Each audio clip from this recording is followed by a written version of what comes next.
Hi everyone! Welcome back to Sonava English, your favorite channel to learn real English from real stories. In today's video, I'm going to share my experience in my new neighborhood. New people, new places, and little surprises.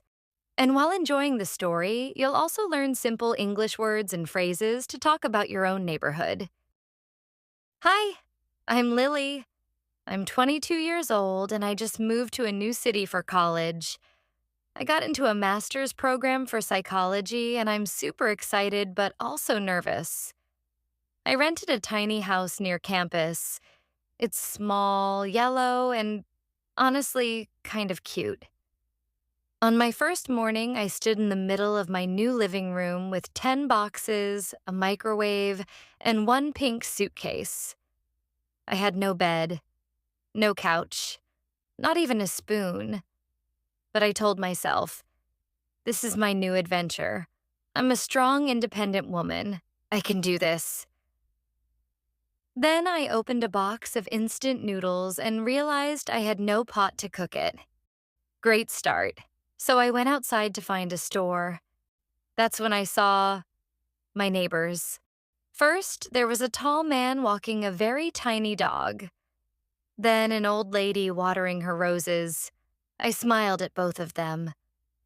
They smiled back. Okay, not bad. People here seem nice.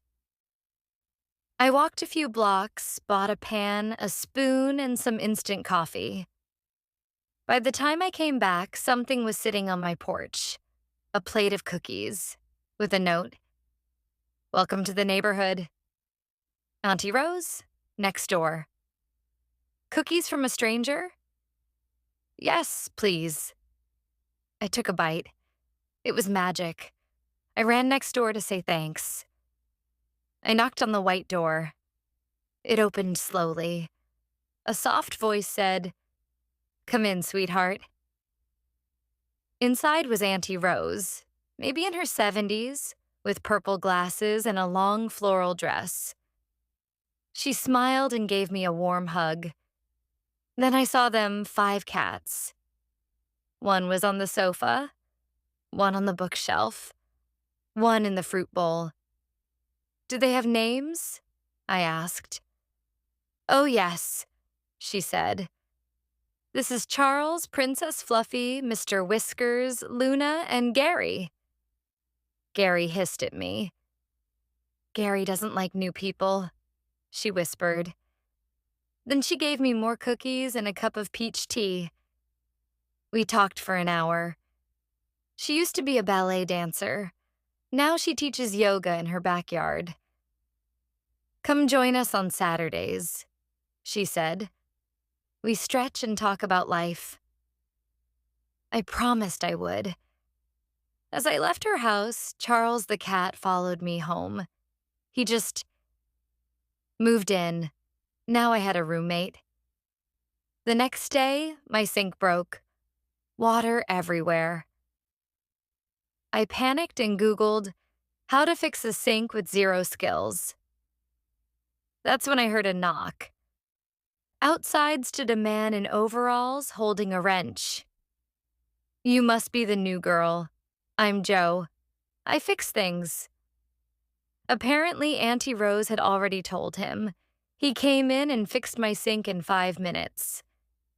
Then his wife came in. She was loud, funny, and had the biggest laugh I've ever heard.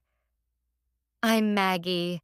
I make the best lasagna on this street," she said. I liked her already. She invited me over for dinner. That night, I had the best lasagna ever. Plus, dancing. Yes. They turned on music and we danced in the kitchen. It felt like a family. Joe said, "You're one of us now." I smiled. I like this street, I thought, a lot. The next morning, I saw the tall man with the tiny dog again. He waved. "Hey, I'm Mike. This is Jellybean."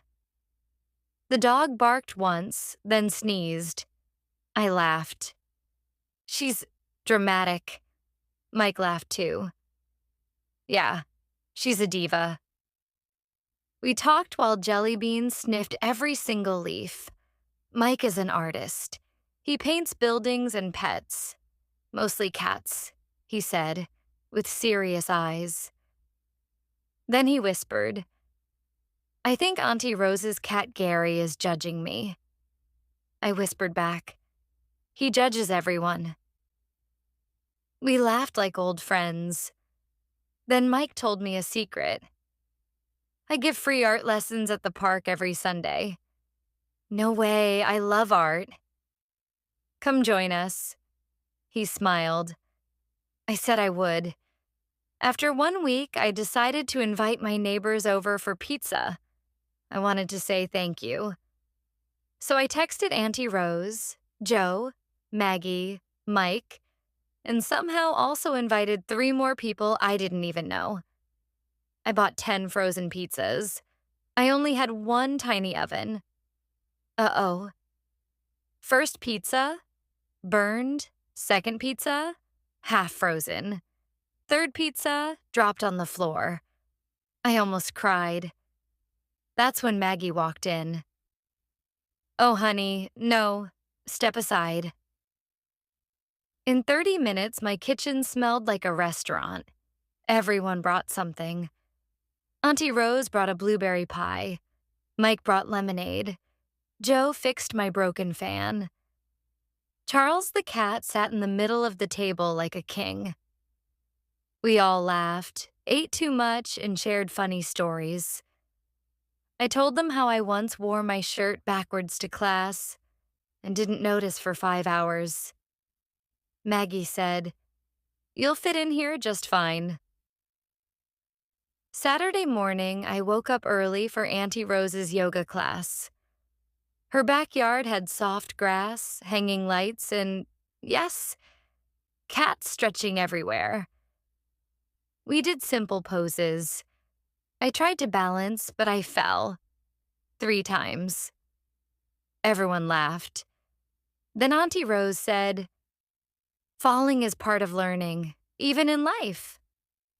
I felt better.